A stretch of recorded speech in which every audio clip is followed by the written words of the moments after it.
Ladies and gentlemen, my name is Christopher Gill, and I was born and bred in Wolverhampton, where until 1987 I ran the family business. But in 1987 I was elected as the Conservative Member of Parliament for the Ludlow constituency. And I hadn't been in Parliament very long before, for reasons which to this day I don't understand, I obtained a copy, the draft copy of the Maastricht Treaty, the Treaty on European Union. And I read this treaty, and I couldn't believe what I was reading. So I immediately penned a letter to all my other Conservative parliamentary colleagues, and at that time there were 320 of them, and said, do you realise what we're about to do?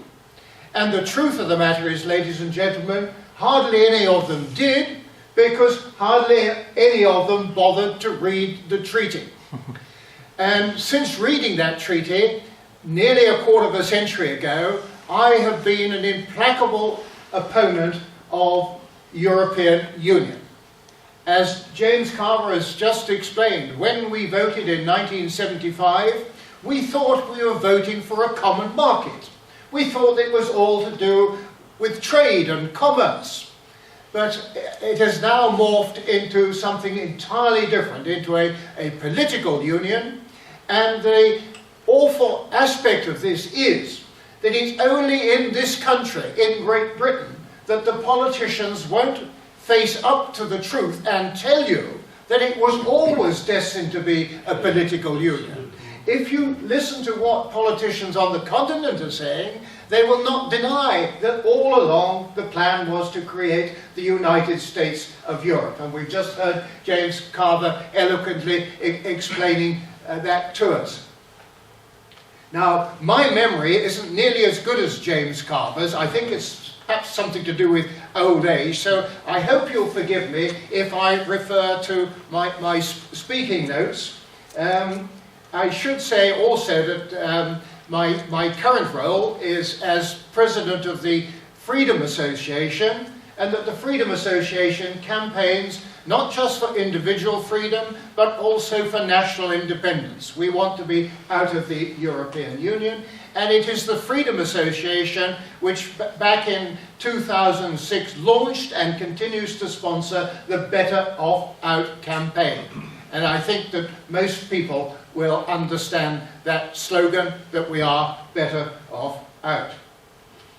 What this forthcoming referendum is all about, ladies and gentlemen, is essentially whether we revert to the situation in which we governed ourselves, in other words, the people that we elect to Westminster exclusively make our laws, and if we don't like the laws they make in our name, we can boot them out at the general election, or, on the other hand, whether we throw our lot in completely with the European Union and carry on being governed by those that we neither elect nor can hold to account, least of all get rid of if they don't do what we expect them to do. Now, by those who follow these matters, it's generally recognised that the referendum vote will be the most important vote of our lifetimes. And the battle for hearts and minds, ladies and gentlemen, as you probably appreciate, has already begun. And this battle for hearts and minds is a battle that we simply cannot afford to lose. Now, in any battle or any war, it is said that the first casualty, almost inevitably, is the truth. And that is why I ask you all to study this little pamphlet that was handed out at the door. I hope you all got one, because in there, I admit it's my own homespun interpretation of things, but in there are 20 points of truth, incontrovertible truth, which is in sharp contrast to the barrage of pro-EU propaganda you will be hearing from the BBC, from what I call venal politicians, from big business and trade unions with huge vested interests, and from a ragbag of miscellaneous people and organisations who appear to hate this country in a way that I simply cannot understand. Because regardless of your politics, whether you're left, right or centre, the truth of the matter, ladies and gentlemen, is that we all owe so much to our living and growing up in a country where our freedom heretofore has been assured. But already the quislings who favour Britain remaining within the EU have started to try and scare the pants off us. And I want to take a few minutes dealing with a few of their silly scare stories. They say, for example, that 3 million jobs depend upon our membership of the European Union. That is stuff and nonsense. Those jobs, those 3 million jobs they talk about, depend upon this country producing goods and services that people overseas want to buy, producing them at a price that these customers overseas can afford to pay, and on terms that they find acceptable, and of course delivered on time. And those are purely commercial considerations that have nothing at all whatsoever to do with being in or out of the European Union. And you can apply that to your everyday life. How many people do you know who buy a German car, shall we say, or French wine because France and Germany in the European Union? It's got nothing at all to do with that. They're buying that car or that wine because they believe they're getting value for money, and it's their personal preference. The quislings, as I call them, say that if we leave the European Union, we shall lose access to our biggest market. Does anyone seriously believe that the Germans or the French or any of the other 25 other countries in the European Union are going to bite off their noses to spite their faces and prejudice the trade that they do with Great Britain? Of course they're not. And let me just make this point.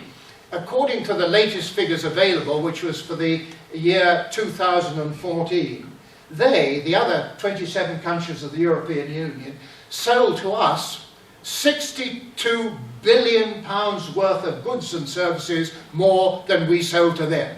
So the likelihood of them trying to impose a trade war or tariff barriers against us is just extremely, extremely unlikely. They go on to say, these quislings, that if we leave the European Union, we'll be isolated in the world. Now, ladies and gentlemen, the fact of the matter is that in the world there are 196 recognised individual countries. And do you know what? Only 28 of that 196 countries belong to the European Union. So according to my arithmetic, that leaves 168 other countries, countries like China, India, South Korea, Singapore, Australia, Canada, the United States of America, all totally isolated. Now, it really does make you wonder how they've survived so long without being in an organisation like the European Union. Now, their latest scare story, and this is sort of very, very recent, in the last few weeks, is to say that outside of the European Union, we would have less security. Do we really believe that when, amongst the current tidal wave of immigrants flooding into Germany in particular, the authorities have absolutely no idea whether or not some of these people aren't in fact jihadists hell-bent on the destruction of Western civilization, and be in no doubt that once these people have gained European citizenship in any one of the other 27 European countries, they will be just as free to come to this country as any other existing EU citizen. They go on to warn us about the fear of the unknown if we leave the European Union. They think it'll be a leap into the dark if we opt out of the European Union and become fully independent again. But that's to stand the truth on its head. What we should really fear is not what we successfully did for centuries, which was to stand on our own 2 feet, but what the European Union will do to us if we stay in. That's the unknown. And they don't issue a prospectus or a manifesto and tell you what they intend to do. Of course they don't. Because, frankly, ladies and gentlemen, if they did tell us what they had in mind to do to us if we're rash enough to say that we'll stay in the European Union, would scare the pants off us, and they know, as well as I do, that you simply wouldn't buy into it.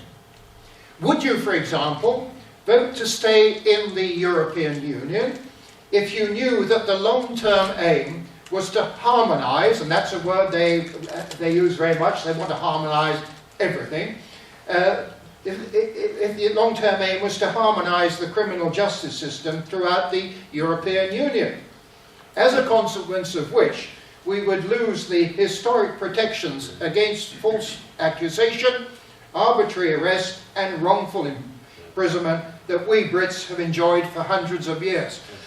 Pardon me, ladies and gentlemen, I have to pause here to wet the whistle.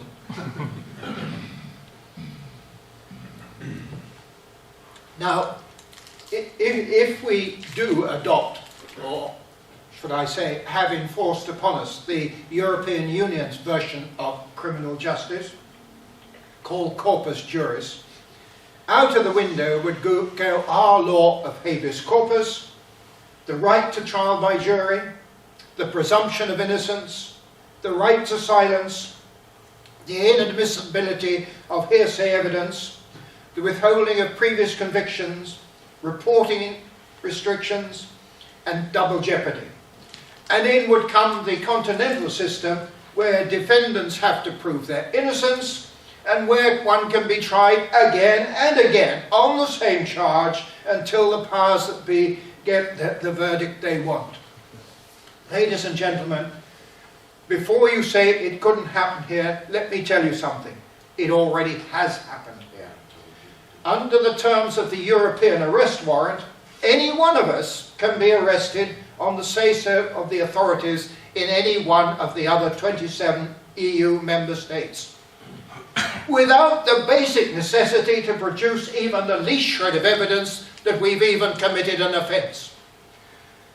This is simply monstrous. But only 14 months ago, when Quisling Cameron could have taken us out of the European arrest warrant, without breaching any of the terms of the EU treaties, he deliberately chose not to do so. And that is from the very man who purports to want to see powers repatriated back to the United Kingdom. Ladies and gentlemen, some misguided people in voting to stay in the EU will be doing so in the belief that they are voting for the status quo. Nothing could be further from the truth. The reality is that the European Union is driven by its original stated objective of ever closer union. And it will continue to do whatever it takes to achieve that overriding objective.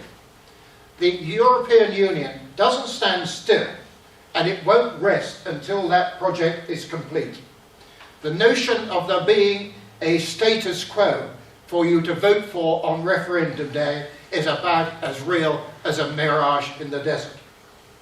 A vote to remain in the European Union, far from being a vote for the status quo, will be in fact a vote to give the European Union a blank cheque to go into overdrive, to do all those things they would like to do, but which until now they have not dared to do for fear of driving the British people towards the exit door. But that, ladies and gentlemen, is precisely the door that I personally am heading for, because simply put, I want my country back, and if that's the last thing I ever do, with your help, ladies and gentlemen, I will get our country back.